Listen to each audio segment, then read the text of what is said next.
구약 성경 772쪽 욥기 12장을 교독하겠습니다. 욥이 대답하여 이르되 너희만 참으로 백성이로구나. 너희가 죽으면 지혜도 죽겠구나. 나도 너희같이 생각이 있어 너희만 못하지 아니하니 그 같은 일을 누가 알지 못하겠느냐. 하나님께 불러 아뢰어 들으심을 입은 내가 이웃에게 웃음거리가 되었으니 의롭고 온전한 자가 조롱거리가 되었구나. 평안한 자의 마음은 재앙을 멸시하나 재앙이 실족하는 자를 기다리는구나. 강도의 장막은 형통하고 하나님을 진노하게 하는 자는 평안하니 하나님이 그의 손에 후히 주심이니라. 이제 모든 짐승에게 물어보라. 그것들이 네게 가르치리라. 공중의 새에게 물어보라. 그것들이 또한 네게 말하리라. 땅에게 말하라. 네게 가르치리라. 바다의 고기도 네게 설명하리라. 이것들 중에 어느 것이 여호와의 손이 이를 행하신 줄을 알지 못하리야. 모든 생물의 생명과 모든 사람의 육신의 목숨이 다 그의 손에 있느니라. 입이 음식의 맛을 구별함같이 귀가 말을 분간하지 아니하느냐. 늙은 자에게는 지혜가 있고 장수하는 자에게는 명철이 있느니라. 지혜와 권능이 하나님께 있고 계략과 명철도 그에게 속하였나니 그가 허르신즉 다시 세울 수 없고 사람을 가두신즉 놓아주지 못하느니라. 그가 물을 막으신즉 곧 마르고 물을 보내신즉 곧 땅을 뒤집나니 능력과 지혜가 그에게 있고 속은 자와 속이는 자가 다 그에게 속하였으므로 모사를 벗겨 끌어가시며 재판장을 어리석은 자가 되게 하시며 왕들이 맨 것을 풀어 그들의 허리를 동이시며 제사장들을 벗겨 끌어가시고 권력이 있는 자를 넘어뜨리시며 충성된 사람들의 말을 물리치시며 늙은 자들의 판단을 빼앗으시며 귀인들에게 멸시를 쏟으시며 강한 자의 띠를 푸시며 어두운 가운데에서 은밀한 것을 드러내시며 죽음의 그늘을 광명한 대로 나오게 하시며 민족들을 커지게도 하시고 다시 멸하기도 하시며 민족들을 널리 퍼지게도 하시고 다시 끌려가게도 하시며 만민의 우두머리들이 총명을 빼앗으시고 그들의 길 없는 거친들에서 방황하게 하시며 빛 없이 캄캄한 데를 더듬게 하시며 취한 사람같이 비틀거리게 하시느니라. 아멘. 욥은 한순간에 재난을 당해서 가지고 있던 재산을 다 잃어버렸습니다. 그리고 자기들의 자기의 자녀들을 다 잃어버리는 참담한 상황이 되었습니다. 그때에 엘리바스, 빌닷, 소발 이 세 사람 친구들이 찾아와서 한 주간 아무 말도 하지 못하고 곁에 있었습니다. 그리고 일주일 후에 욥이 이제 마침내 입을 열고 자기의 심경을 토로하죠. 그러자 그 말을 들은 엘리바스가 답변을 하고 욥이 또 말하고 그 다음에 빌닷이 말하고 그리고 또 소발이 말하고 욥이 답변하고 이런 식으로 이제 한 바퀴가 돌아오게 됐습니다. 그리고 이제 욥이 소발의 그 이야기를 듣고 답변하는 내용이 12장부터 14장까지 좀 길게 이렇게 나와 있습니다. 오늘 그 중에 우리가 12장을 이제 묵상을 하게 됩니다. 욥은 지금 마음이 힘들고 속상한 겁니다. 친구들이 위로하러 찾아왔잖아요. 그런데 어떻게 보면 큰 틀에서 욥에게 이렇게 말하는 거죠.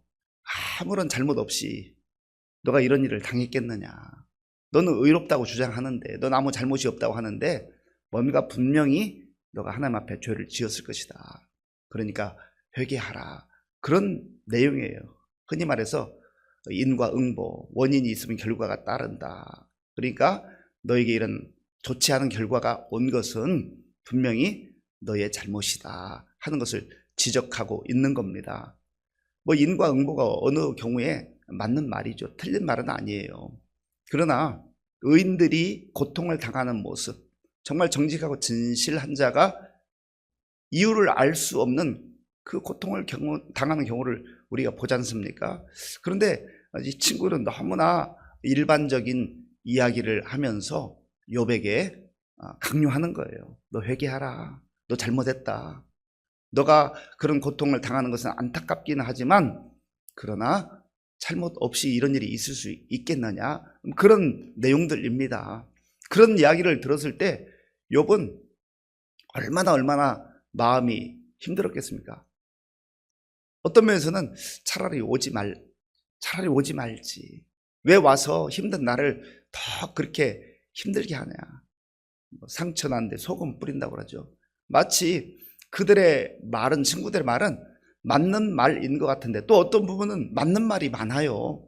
객관적인 상황에서, 일반적 상황에서 맞는 이야기이기도 합니다. 그럼에도 불구하고 욥에게는 전혀 도움이 되지 않았다라는 거지요. 그래서 소발의 이야기를 듣고 난 다음에 욥이 이렇게 말합니다. 1절 2절 제가 읽겠습니다. 욥이 대답하여 이르되 너희만 참으로 백성이로구나. 너희가 죽으면 지혜도 죽겠구나. 너무너무 속상하니까 욥이 그들에게 말하는, 너희들 잘난 체 하는데 너희들만 백성이냐? 너희들만 잘났느냐? 만약에 너희가 세상에서 가장 똑똑하고 지혜 있는 사람처럼 여기는데 너희가 죽으면 세상의 지혜도 다 없어지겠구나 라고 자기의 아픔을, 속상함을 말하고 있는 겁니다. 어떤 면에서 약간 빈정거리는 듯한 그런 내용도 포함되어 있는 거예요. 그리고 나도 그 정도는 안다, 이런 내용을 말합니다. 3절 4절 우리 함께 읽겠습니다. 나도 너희같이 생각이 있어 너희만 못하지 아니하니 그 같은 일을 누가 알지 못하겠느냐. 하나님께 불러 아뢰어 들으심을 입은 내가 이웃에게 웃음거리가 되었으니 의롭고 온전한 자가 조롱거리가 되었구나. 아멘. 나도 너희들 정도는 알고 있다. 나도 너희들이 말하는 그런 정도 지혜를 갖고 있다라고 말합니다. 그리고 자기 자신을 어떻게 말하냐면 4절 첫 부분에 보면 하나님께 불러 아뢰어 들으심을 입은 내가, 이 말은 하나님을 경외하는 내가 그 말이에요. 그리고 하나님께서 나의 기도를 응답해 주셨기에 응답받았던 많은 경험이 있는 내가, 지금까지 은혜 가운데 살아왔던 내가, 그런 이야기예요. 이제 이웃에게 조롱을 당하고 웃음거리가 돼요. 이웃이라고 하는 것은 지금 그 인근에 있는 사람들도 말하지만 가장 지금 가까이 와서 친하다고 하는 친구들에게 조롱과 멸시를 당하고 웃음거리로 전락했구나라고 그렇게 말하는 겁니다. 그러면서 욥은 이렇게 말하는 거예요. 이 세상이 모두 다 이해할 수 있는 그런 범위에서 돌아가지 않는다. 그러니까 우리의 삶이 복잡하기도 하고 어떤 것은 이해할 수 있는 부분이 있지만 이해되지 않는 부분이 있다라고 하는 겁니다. 6절을 제가 읽겠습니다. 강도의 장막은 형통하고 하나님을 진노하게 하는 자는 평안하니 하나님이 그의 손에 후히 주심이니라. 아멘. 욥도 인생을 이렇게 살다 보니까 자기가 하나님의 은혜 가운데 그동안 많은 재물도 얻게 되었고 또 평안하게 지냈었고 정말 자녀들과 함께 행복한 삶을 지낸 것을 알고 있습니다. 그런데 자기가 그런 은혜를 입었지만 죄악이 가득한 세상에 살아가는 사람들의 모습을 보니까 강도의 장막이 형통할 때도 있더라. 강도의 장막이 형통할 때 있더라.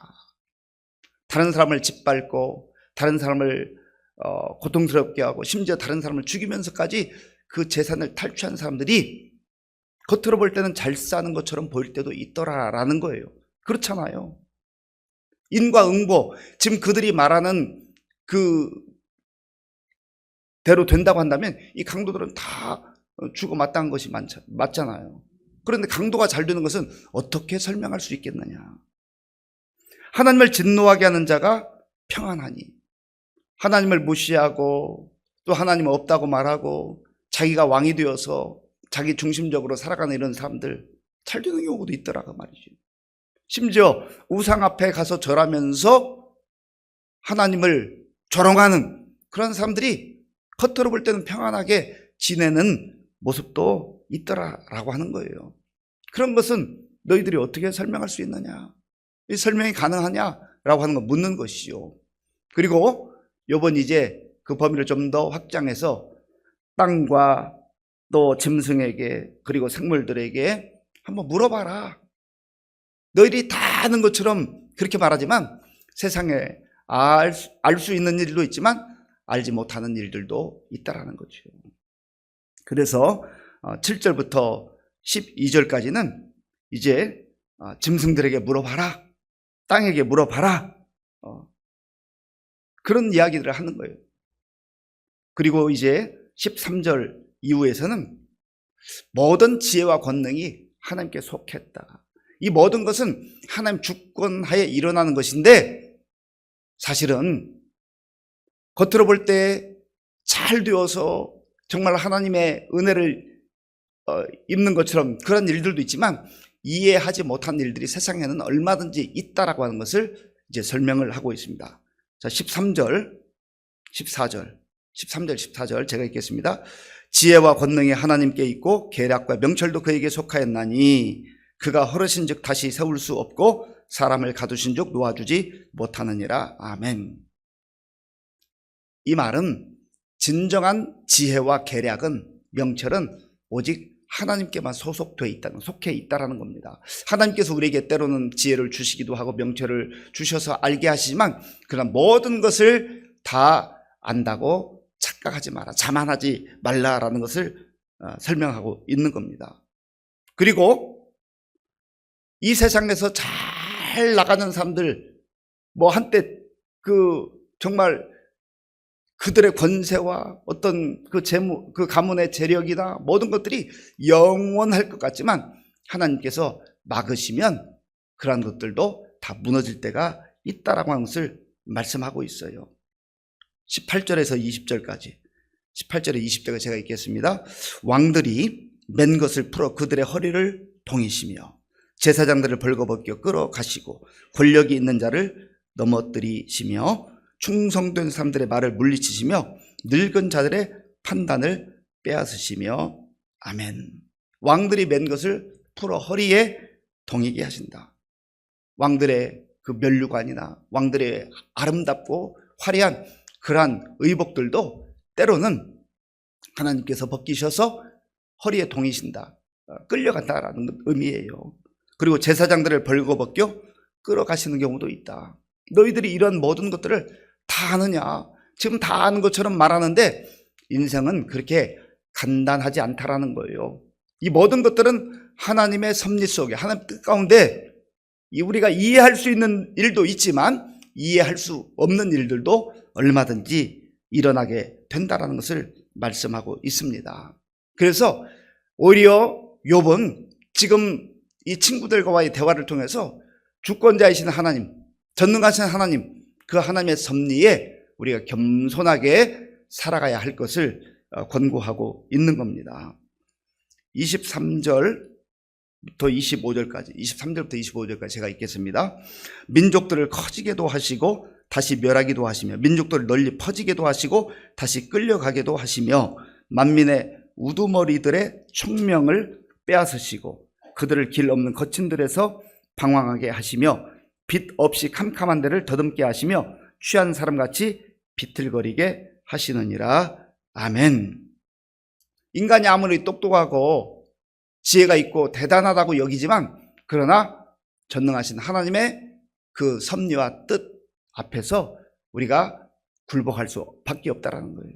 그리고 우리가 모든 것을 다 아는 것처럼 그렇게 자기의 지혜를 자랑하고 다른 사람 앞에서 쉽게 충고하고 또 판단하고 정죄하는 것을 삼가야 한다라는 겁니다. 그렇잖아요. 그래서 우리 자신들에게 이 말씀을 적용해 본다고 한다면 특별히 내가 어려움을 당하든 혹 다른 사람이 어려움을 당하든 함부로 말하는 것을 금해야 한다라는 거예요. 그리고 우리 자신에게 어려움이 찾아왔을 때 잘 살펴보면서 만약에 이것이 나의 죄로 인한 것이거나 허물로 인한 것이면 그때 그것을 하나님 앞에 철저하게 회개해야 하는 것입니다. 그런데 정말 아무리 생각해도 내가 정직하게 진실하게 하나님을 경외하는 마음으로 말씀에 순종하며 살았는데도 어려움이 왔다고 한다면 하나님 하나님의 뜻이 무엇입니까? 하나님의 섭리가 무엇입니까? 왜 이해할 수 없는 이런 시련의 과정을 허락해 주십니까? 라고 전능하신 하나님 앞에서 그 하나님의 섭리를 또 헤아리며 침묵 가운데 지내는 시간이 필요하다라고 하는 겁니다. 모든 것들을 나의 경험과 지식으로 쉽게 자기 자신에 대해서도 또 다른 사람에 대해서도 판단하는 것은 위험한 일이라고 하는 거예요. 왜냐하면 우리가 크신 하나님, 위대하신 하나님의 그 섭리를 다 알 수가 없잖아요. 그래서 지금 이 욥이 겪는 이 힘들고 어려운 상황들은 살아가는 삶의 과정이다. 그리고 우리가 이제 결론을 끝에 가면 다 알게 됩니다만 이 하나님의 섭리 가운데 욥이 이런 시련과 역경을 통과했구나라고 하는 것을 세월이 지나면 알게 되지 않습니까? 그런 면에서 저와 여러분들이 어려움 가운데 있든지 또 다른 사람이 어려움 가운데 있든지 그것을 내가 경험했던 경험으로 알고 있는 지식으로 함부로 말하거나 판단하지 말고 하나님 앞에서 겸손하게 그 상황들을 받아들이고 정말 하나님이 하나님 때가 되면 하나님의 선하신 뜻 가운데 인도해 주신다, 이런 믿음을 가지고 오늘도 겸손하게 살아갈 수 있는 저와 여러분들이 될 수 있기를 바랍니다. 아버지 하나님 감사합니다. 오늘 욥이 친구들 앞에서 자기의 마음을 토로하며 하나님이 어떤 분이신가를 고백하는 내용을 보면서 우리도 때로는 모든 것을 다 아는 것처럼 교만할 때도 있었고 또 너무 함부로 말할 때도 있었던 것을 고백합니다. 아버지, 우리를 불쌍히 여겨주시고 하나님 앞에서 철저하게 겸손한 태도를 유지하게 하시며 내가 겪는 어려움에 대해서 또 다른 사람이 당하는 고난에 대해서 함부로 판단하지 않게 하시고 더 겸손한 자세로 하나님의 은혜를 구하며 하나님의 섭리를 묵상하며 믿음으로 살아가는 복된 날 될 수 있도록 인도하여 주시옵소서. 예수님의 이름으로 기도하옵나이다. 아멘.